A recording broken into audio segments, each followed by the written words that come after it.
internautes yi topp Télé Sénégal TV ñu ngi leen di nuyu di leen dalal jàmm ci seen premier numéro 2024 plus de cette année 2024 ñu ngi leen di nuyu di leen ziar di leen ñaanal atum jàmm xéewal ak naataange at mu ànd aussi ak sutura xéewal bu barkeel ñu am mbégte dellu siwaat comme ni ñu koy amee saa su nekk ci seen émission 2024 plus am beneen mbégte aussi dalal ci Abdou Sané coordonnateur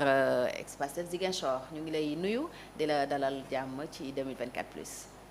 maa ngi profité ci occasion bi pour présenter mes meilleurs vœux à l'ensemble de vos téléspectateurs. jërëjëf yow itam ñu lay ñaanal atum jàmm Abdou Sané nos meilleurs vœux bonne et heureuse année président Cheikh sa dossier de candidature kan moo ko yóbbu loolu rek laa bëgg a xam maa ngi lay nuyu di la ñaanal yow itam ci at mu bees mi. maa ngi lay sant di la gërëm. ñaan yi yal na ñaan yëpp nangu. ginnaaw loolu di am mbégte encore une fois teew si sa plateau di ñaanal sunuy téléspectateurs yi nga xamante ni ñoo ñu seetaan 2023. di leen ne ñun ak ñoom la 2024 incha allah. donc vraiment yal na yàlla motal ñaan yëpp incha allah defal ko mboolem jullit et puis li ñu fi wax rek comme d'habitude yal na doon ngëneel si ñun doon ngëneel si askan bi incha allah. alors première émission 2024 plus ci atum 2024 ñu dalal fii Abdou Sané nekk coordonnateur Pastef Ziguinchor wala ex Pastef Ziguinchor comme te parti boobu nee nañu tas nañ ko waaye dafa mel ni Abdou Sané ex Pastef moo ëpp doole Pastef. déjà tour bi finalement sax les gens ne trouvent pas de sens parce que li gën a am solo mooy yaakaar bu ñu teg ci lu parti bi ëmb loolu moo gën a am solo donc question sémantique ñun dépassé nañ ko dépassé ngeen ko alors bala ñuy ñëw ci actualité bés bi tey président de la république def na discours daje tàggatoo ak askan wi lan nga jàpp ci kàddu njiitu réew mi. bon discours bi moom daf ne c'est un discours bilan en matière de bilan ñaar aspect kese bi moo am actif ak passif rien d'autre plus moins alors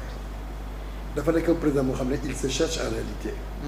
il doute de sa personnalité il doute de ses performances parce que lu mu jël comme élément de référence en termes d'actifs mooy pour l'essentiel les infrastructures mais waxul avec quel ratio en termes de prêt su ñu nee Sénégal dépassé na les 76% du PIB pour dette ci ngay mën a apprécier l'opportunité ou non de ces infrastructures mais boo ñëwee nga ne ma defar naa leen autoroute ay autopont ay terre ay autoroute yëpp am na beneen élément boo ci waroon yokk nga préciser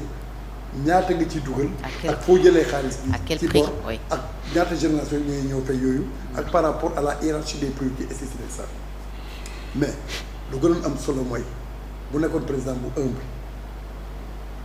en termes de passif am na loo xam ne moo yore le socle de toutes les sociétés te ñun la différence entre ñun ak la jeune c'est la loi c'est le droit boo gisee ñu naan droit baax na dans un pays c'est parce que en l'absence de la loi ku nekk day def lu ko neex mais lu gars yi di wax la raison du plus fort loolu moo am dans les jeunes léegi ñun loi ku mën sa moroom rek loi boobu fii tey fan la toll bu fekkente ne dañu nekk avec un président boo xam ne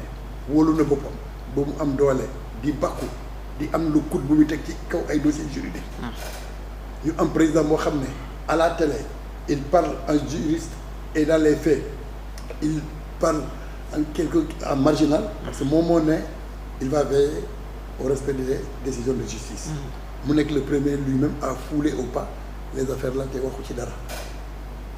ñun am un président boo xam ne il a enregistré des morts en termes de 70 benn commission jusqu'au moment où nous parlons d'enquête n'a été mise en place pour clarifier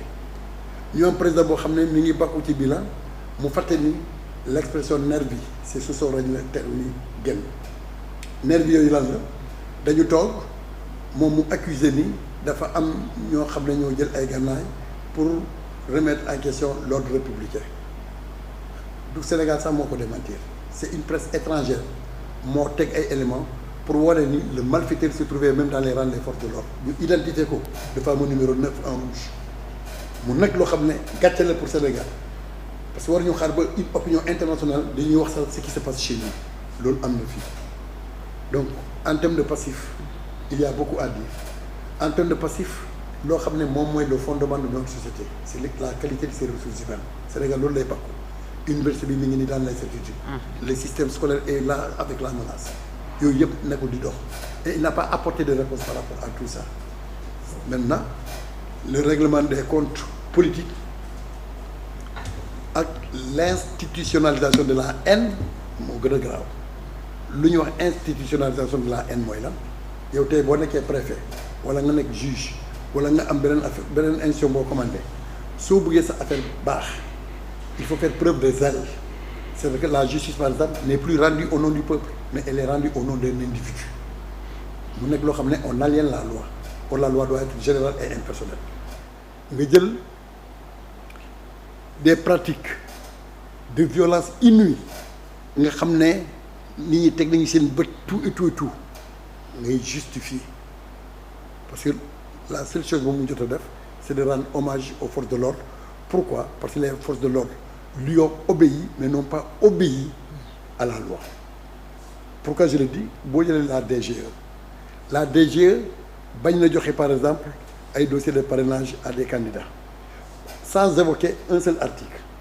mais boo waxee ñu naan la ci kaw la jóg. Des instructions. C'est-à-dire que finalement on ignore la loi et on travaille sur la base de l'instruction. Que vaut une instruction face à la loi? Donc voici un ensemble d'éléments yoo xam ne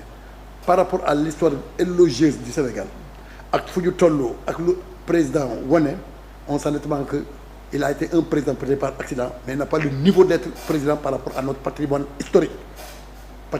bi ëpp na ko doole ba nga xam ne on sent nettement l'écart. Senghor était une grosse tête intellectuelle. Abdou Diouf était une grosse tête d'État. Abdoulaye Wade une grosse tête intellectuelle.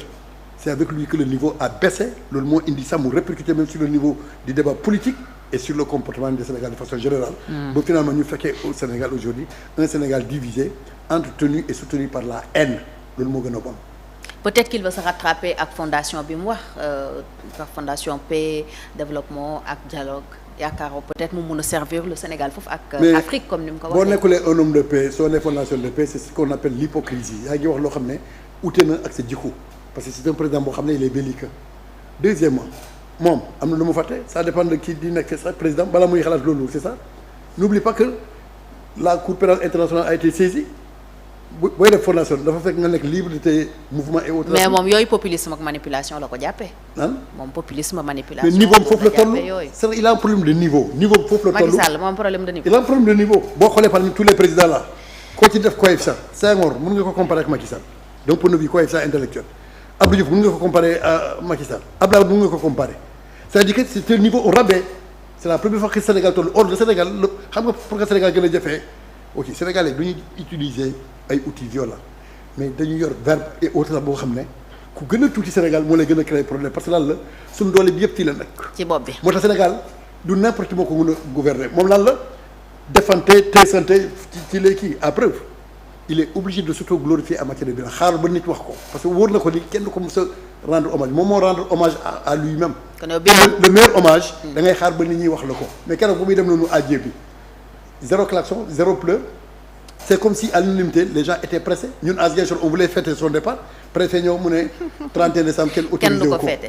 waaw mu ne autorisé wu tout ça pour faire plaisir parce que ils ont vu dans la journée comment les gens ont préparé pour fêter comme pour dire bon débarras à quelqu'un qui est là et qui est encombrant il nous coûte cher et il n'est pas à la hauteur. D'accord dinañu ci ñëwaat Cheikh yow loo jàpp ci discours discours tàggatoo bu président Macky Sall. Discours président nag jot nañ ko déglu. Bon comme d'habitude aussi y a toujours des rendez-vous ratés par rapport ak discours bi parce que y a des thèmes yoo xamante ni sénégalais yi ñu ngi ko si doon xaar. Moom mi nga xamante ni il a été démocratiquement élu en 2012 en 2019 ñu dàbbali même s'il y a eu quand même des contestations de part et d'autre.